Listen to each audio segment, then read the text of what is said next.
It's okay. I think 3 is fine. I mean, did you like the way that sounded? Yeah.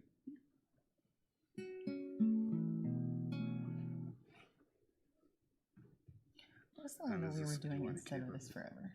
What were we doing? Oh, Lizzie.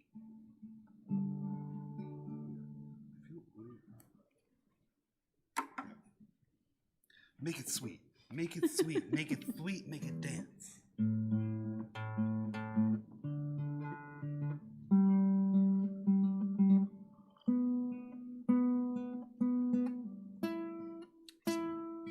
Last night I was watching. You know, the NPR has like the mini desk concerts. I do. You know about them? I do. How's that possible? I listen to so much NPR. Have like people come in and like they do like a whole performance like at the desk. Really? NPR. Mm-hmm. Right. So I was watching last night and I like it turned on and I didn't see the date stamp. It was Wu-Tang Clan. And they did like 3 or 4 songs, and I wept because I thought that it was like we could all be together again, and like they had no masks, and it was just like That's it all. That was like my moment of relief, and then I realized it was 2 years. It was 2 years. No, let's do OZ instead.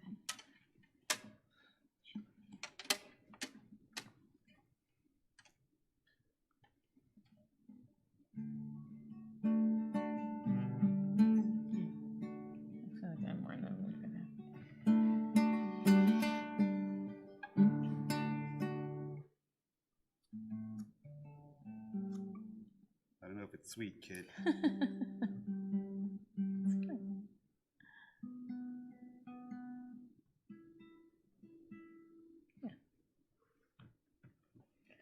Right, Jonah and Molly. Jonah, it's almost time. It's book time. Jonah. It's time. It's Siddur Jonah. time. Shabbos. We're gonna make Shabbos. It's almost time. No, put that away. Thank you. Stompy Town, USA. Oh, I got an elephant in his name is Stampy. Why is it? No, you gotta you can't leave it in the back. No. Right? Because I'll be back in a sec.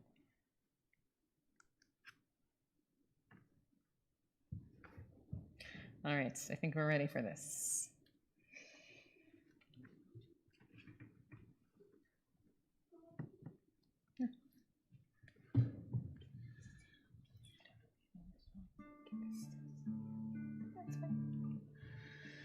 All right, Shabbat Shalom, everyone. Welcome. We're so glad you're with us here tonight as we celebrate another Shabbat together. So we're going to start tonight with a relatively easy one that we've done many times these past months. The words just say Ozi v'zimrat Yah. Are you coming up too? Yes, it's a family affair. Beautiful. Let's see if I can find it for you.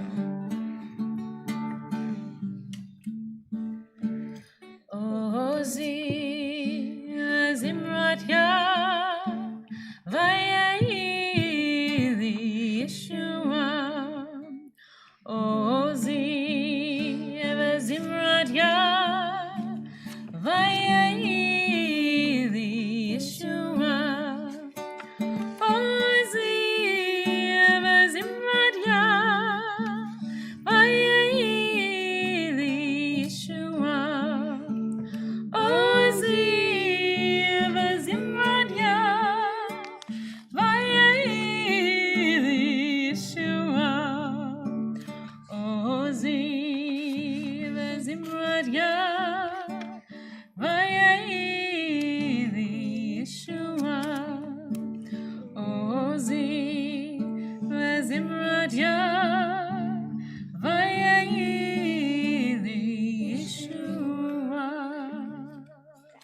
Did we find it? Right there, I found found it literally the moment we stopped singing. But for next time, we will do it again so you remember. So, and actually, Oziv Zimra, yeah, is really beautiful because this is right the parsha that we are about to get to in our Torah portion. So we'll talk about it more next week. But for now, we are going to turn to our Shabbat blessings. So, Jonah and Molly, can you help us here? And we have something very special that we will get to in just a moment.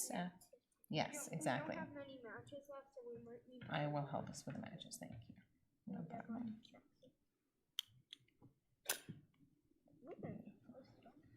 All right, so we take that Shabbat spirit, we bring it in, and we cover our eyes, just taking symbolically a break between the week and this day of rest. Baruch atah Adonai Eloheinu melech haolam asher kidshanu b'mitzvotav v'tzivanu lahadlik ner shel Shabbat. Beautiful. All right, then we take a little juice first. Baruch atah Adonai Eloheinu melech haolam borei pori hagafet. L'chaim.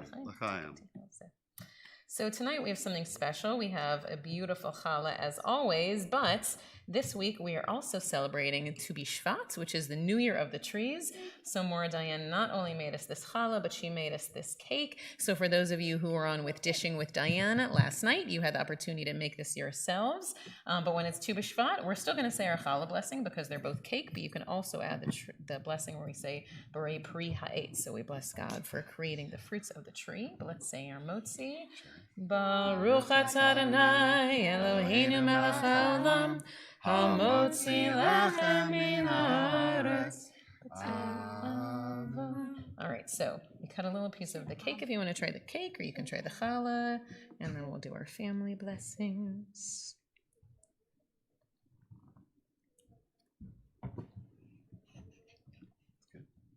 I tried. Lots of fruits in it. It's very good for us. Oh, I did have a lot of fruits.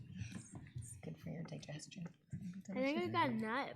Oh, you might have. I bet there's nuts in it. Fruits and nuts. And for our 7th graders, don't forget, we have our special Tu B'Shvat Seder on Sunday. It's an ice cream Seder. So, lucky 7th graders. Wait, how are you going to do that if it's all over Zoom? Because everything has been delivered to their doors. By the way, if you're in 7th grade and you haven't checked your doorstep, you should. Because Definitely. there's ice cream there. All right, so we always like to do our special family blessing. Well, everyone who wanted to participate ordered one, so they already knew it was coming. All right, so we're going to do our special family blessing that we do for our children on Shabbats. So first we bless our sons that they should be like Ephraim and Manasseh. Yisimcha Elohim k'Ephraim v'chi-Menashe. May God make you strong and mighty like Ephraim and Manasseh. And for our daughters we say Yisimech Elohim k'Sara Rivka Rachel v'Leah. May you be like the matriarchs Sarah, Rebecca, Rachel, and Leah. And then we all bless each other. Yevarechecha Adonai v'yishmorecha. May God bless you and keep you. Ya'er Adonai panav elecha v'yichunecha. May the light of God shine upon you and give you grace as you go about your way.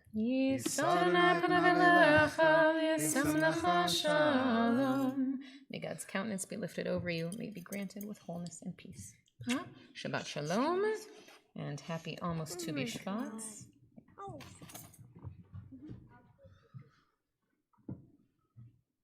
It's okay. You don't need to take everything. We'll keep the cake safe. You can leave anything, seriously, really. We'll negotiate. It's okay. You can take them. Yeah, take it. All right. Okay, that was exciting. Now, you can't leave them empty-handed.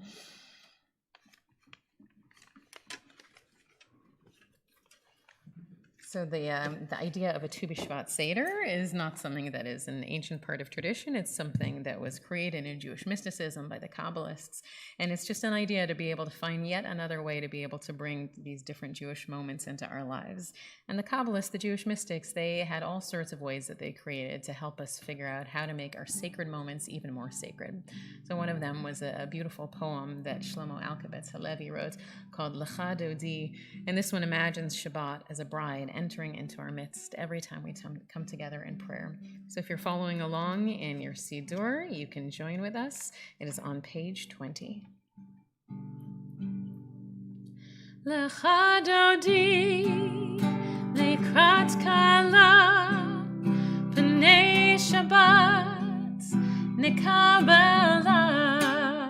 Lecha dodi likrat kala b'nei Shabbat nikabela. Shamo v'zachor b'dibor echad Yishme'anu el yuchad Adonai echad u'shemo echad L'shemo tiferet v'litchila Lecha dodi likrat kala b'nei Shabbat nekabela. Lecha dodi likrat kala b'nei Shabbat nekabela. Likrat Shabbat lechu v'necha ki makor habracha merosh mikedem nesucha sof ma'aseh b'machshava tchila. Lecha dodi likrat kala b'nei Shabbat nekabela. Lecha dodi, lecha dodi, lecha dodi. We call each other to worship, even from this great distance, with the words of the Baruch Hu on page 28, if you're following along.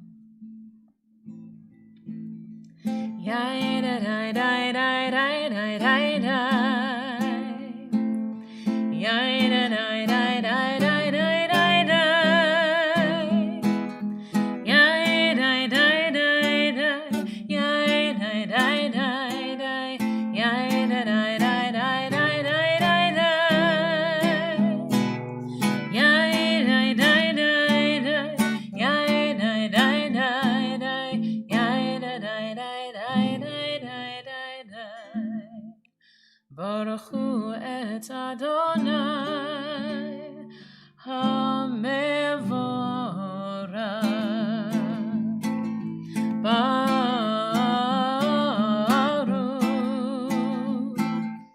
Adonai HaMevorach HaMevorach Le'olam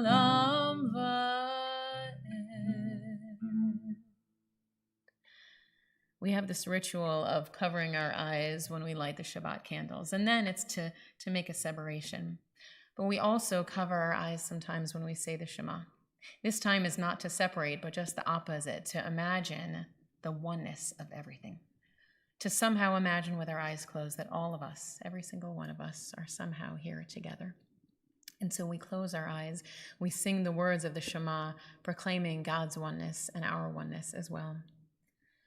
Shema Yisrael, Adonai Eloheinu, Adonai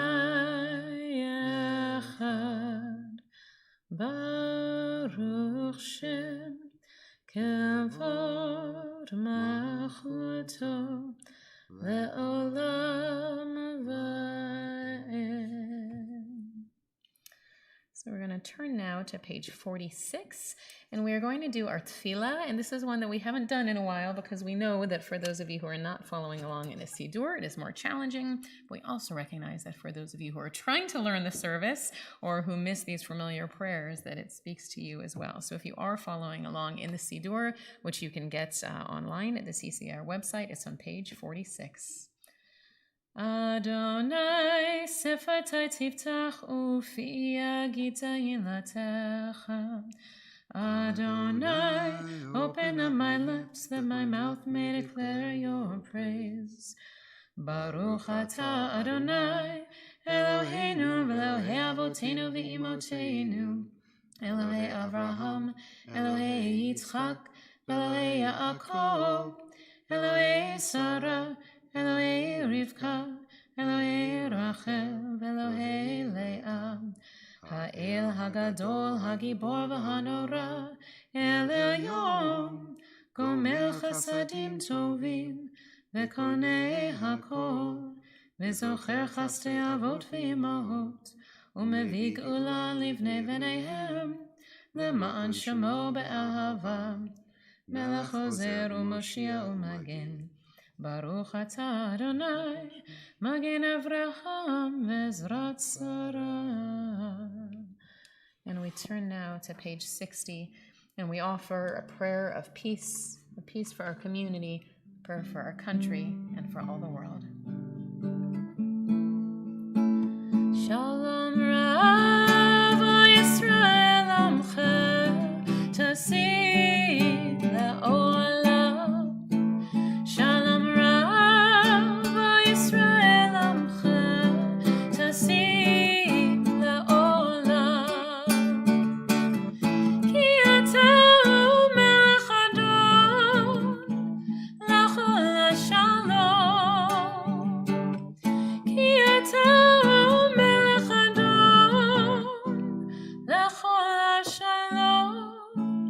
Shalom Rav Yisrael Amcha Tasid La'olam.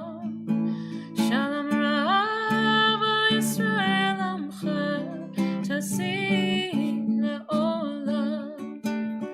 B'tov beinecha levarech et amcha Yisrael b'chol lit u'v'chosha Bishlomecha. Shalom Rav Yisrael Amcha Tasid La'olam. Shalom Rav Yisrael Amcha Tasid La'olam.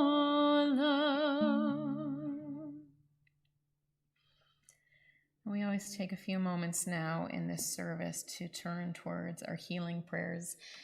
And if you are following in the service, you'll recognize that this isn't in the page that follows. It's not until way in the middle of the prayer book. Usually this is a prayer that we say on Saturday mornings when the Torah is out. But knowing that for so many of us, this is the time when we're able to pray together, and knowing that this is the prayer we want to hear, we always take the time to sing it. It's on page 253. And tonight in our community, we're thinking of Charles Beach and Jerry Krause, Meredith Berkowitz and Tyler Testa. We're thinking of Arlene Alper. We're thinking of Liza and Max, of Myrna Cohn, Cheryl Brickman and Danny Brickman, Gwen Finch, Max Jerome Williams, Sammy Gamlin, Philip Cotton, and Peggy Ross. Thinking of all of them and all of us, we sing our Misha Berach. Misha Berach Avoteinu Mekor Bracha Leimotenu. May the source of strength who bless the ones before us help us find the courage to make our lives a blessing, and let us say Amen.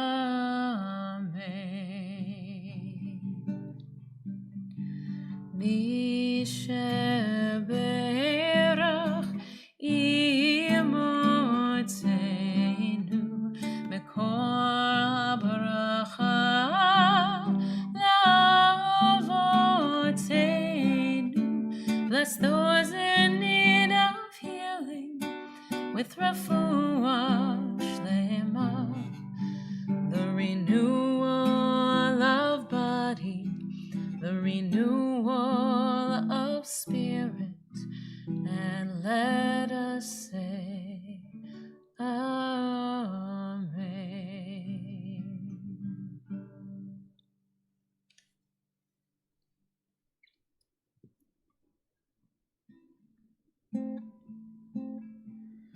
Ose shalom b'imromav, hu ya'aseh shalom.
it has been another big week for America.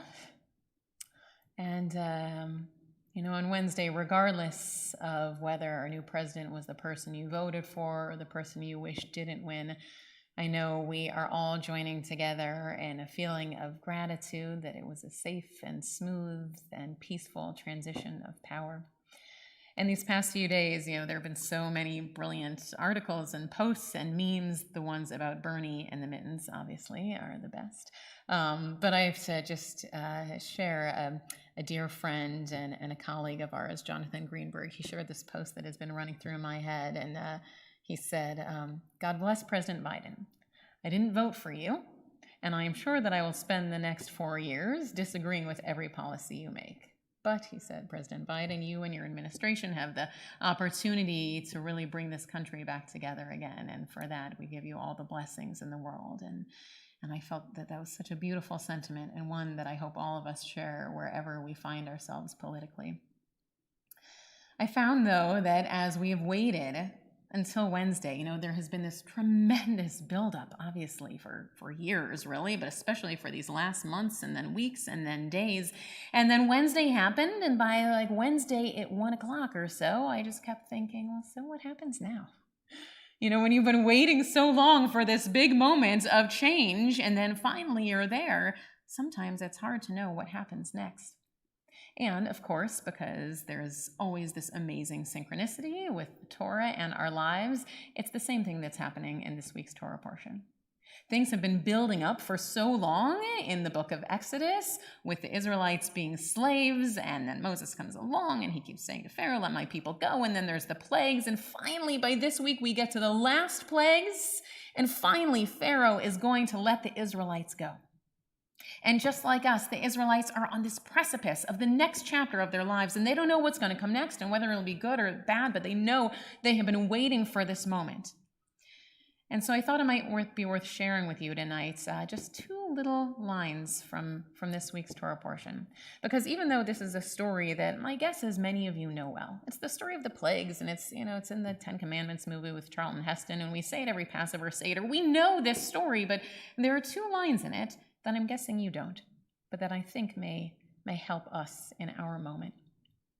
These 2 lines, both of them are what I would think of as throwaway lines. They're very short and they don't really make a lot of sense, and chances are if you're reading in the story, you've never noticed them before.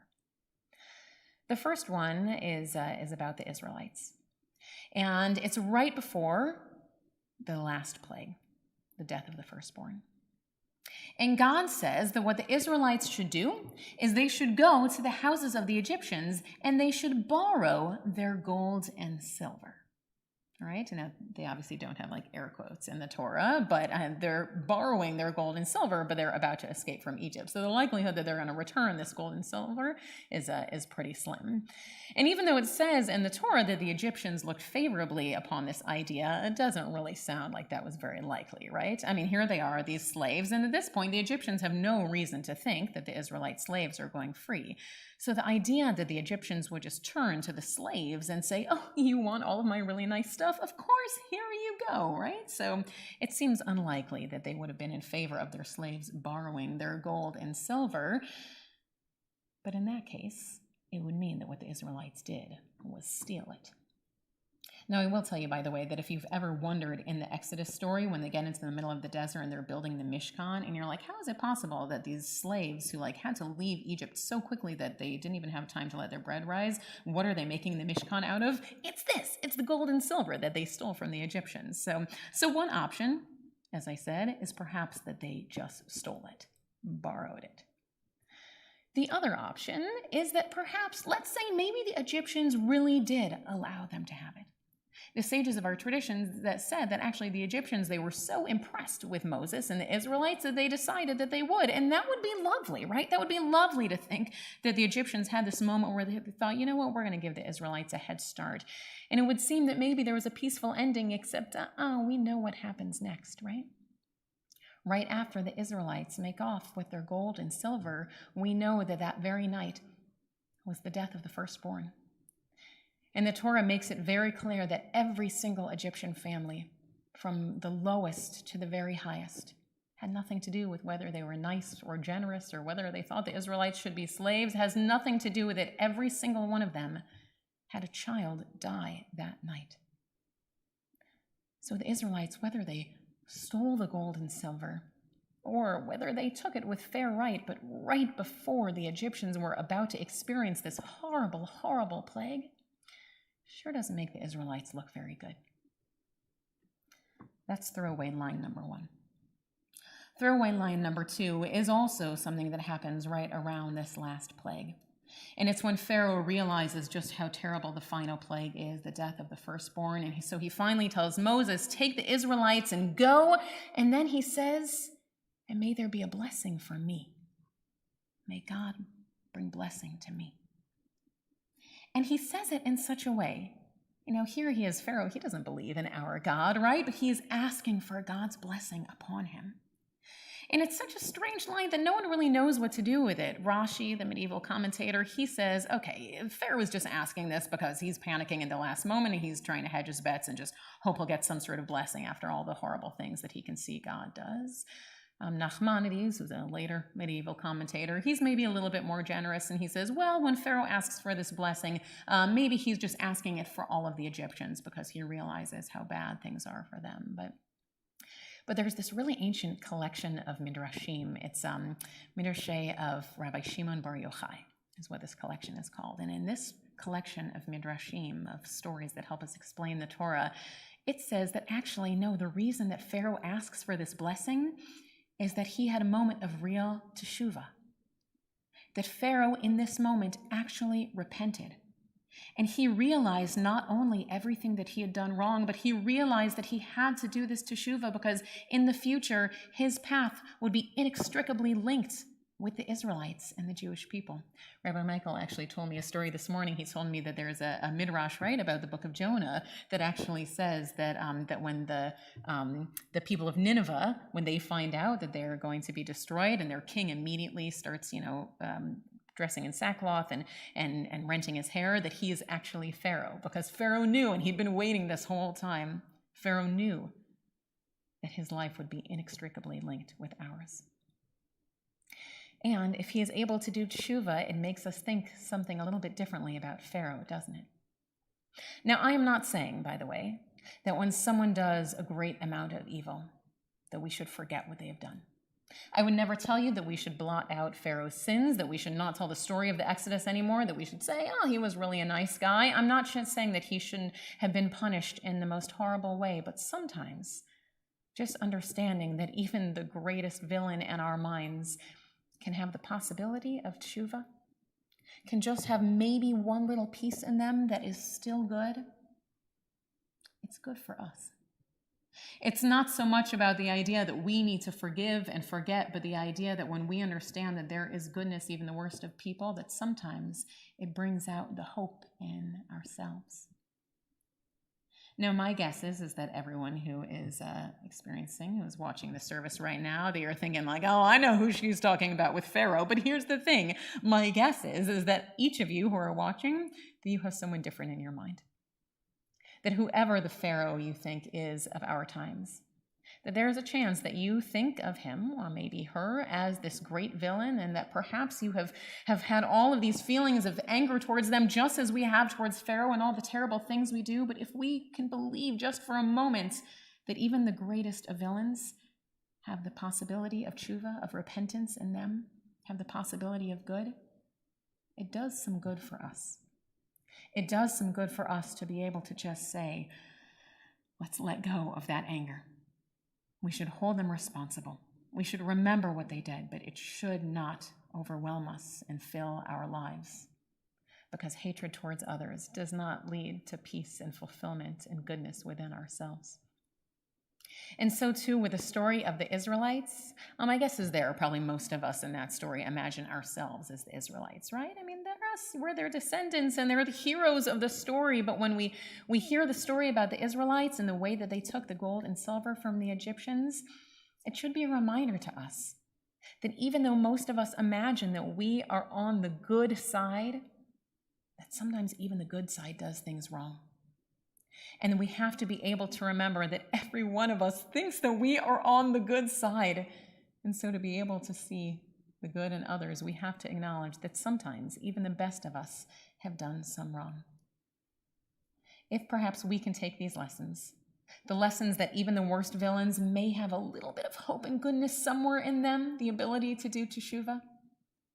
If we can remember that even the best of us and the most heroic sometimes do things that are not good or not kind, maybe we will have a chance of moving towards that better and brighter future. And like our friend Rabbi Jonathan said, we don't all have to have voted for the president. We don't all have to believe that he or his cabinet, that they are the right people for our country, but this is where we are now today. And my friends, I hope that this is the last sermon I will give in a very long time that has to do with politics, because I am ready for something new. I am ready for a new beginning and to share it with you. May we move into this next days and find that we are truly moving towards something better, in a time when all of us can be able to look into the eyes of each other in person, but even before then, and see the good in everyone. And so we take a few moments now and we take this time to recall those who are no longer with us, those who could not celebrate or hold our hands this week. And we recall with love the names of those taken from us just this week, and our hearts go out to sympathy with them as we recall their names: Miguel Ben Ezra, Carol Jacobson, Elaine Wenneker. We now recall the names of those the anniversary of whose death occurs on this Shabbat and whose names have been inscribed in the archives of our congregation or on the wall of honor for perpetual memorial: Pauline Ash, Maxine Bear, Maxine R. Bear, Dr. R. Scott Berger, Leona Bernard, Pearl Bluestein, Abraham Brickman, Blance Sheely Cohen, Robert Eisman, Lily N. Ellman, Lillian Flegel, Betty B. Friedberg, Walter Gelber, Wilma Billy Goldstein, Helen C. Goldsticker, Stanley Goodman, Selma Gould, Toodles Green, Mildred Greenblatt, Sadie Greenblatt, Sally Greenblatt, Isaac Greenfield, Louis Greenspan, Rose Wall Herman, Max A. Horwitz, Marie B. Jacobs, Ralph Kaufman, Jack Kessler, Carolyn Cutton, Dr. Eric Lair, Marlis Lair, Matilda Lair, Michael Levy, Teresa Hausman-Lowenberg, Max Mayer, Bertha Michelson, Judith Gelfand Minkin, Norman Nackman, Matthew Ryan Neal, Annie Pasternak, Helen Factor Ross, Benjamin Gottlieb Rubin, Louis Sachs, Moritz Henry Schucott, Irving M. Schwartz, Nancy Shapiro, Bonnie Shore, Joseph Silverman, Loretta Greenblatt Silvermans, Ira Simon, Esther Spitz, Joseph Stein, Eva Gregor Steiner, Edward Stillman, Arthur Tucker, Louis G. Waldman, William Waldman, Selma Weissman Weiss, Marvin Weitzman, Sigamon Wolf.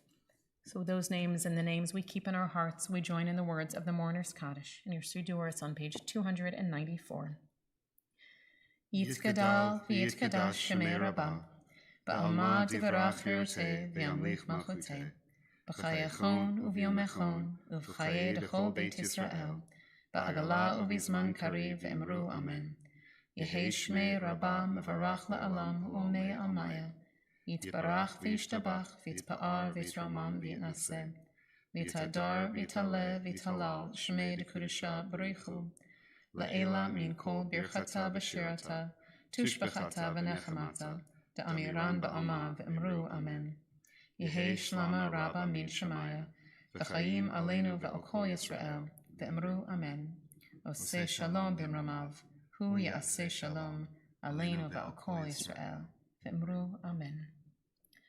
Oseh shalom b'mramav, hu ya'aseh shalom, aleinu v'al kol Yisrael, ve'imru amen. So, first of all, we are out of songs about America, but we thought of a song We'll that never run out of songs about America. Never.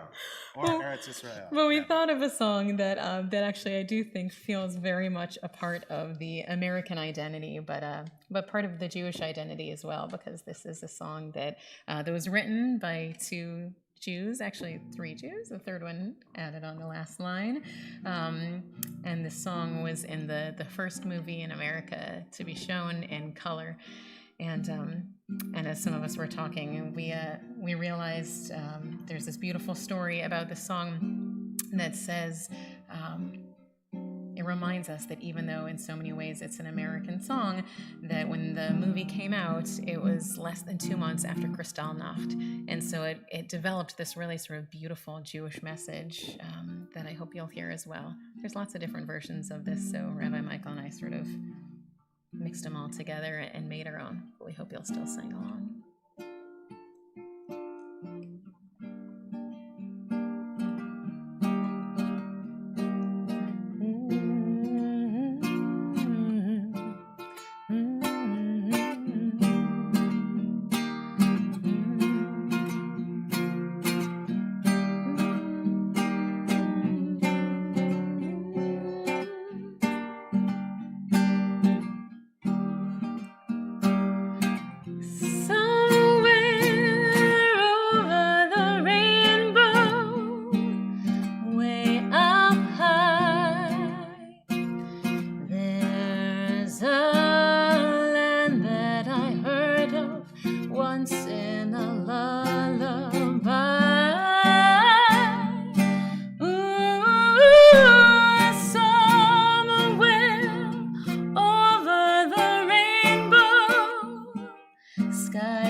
Why then, oh why can't I? Ooh, someday I wish upon a star, wake up where the clouds are far behind me, where troubles melt like lemon drops, high above the chimney tops. That's where you'll find me.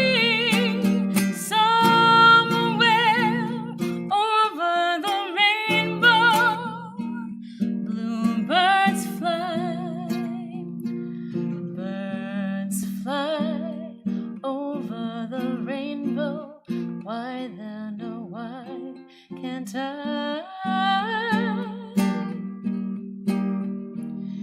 If happy little bluebirds fly beyond the rainbow, why, oh why can't I? Shabbat Shalom, everyone.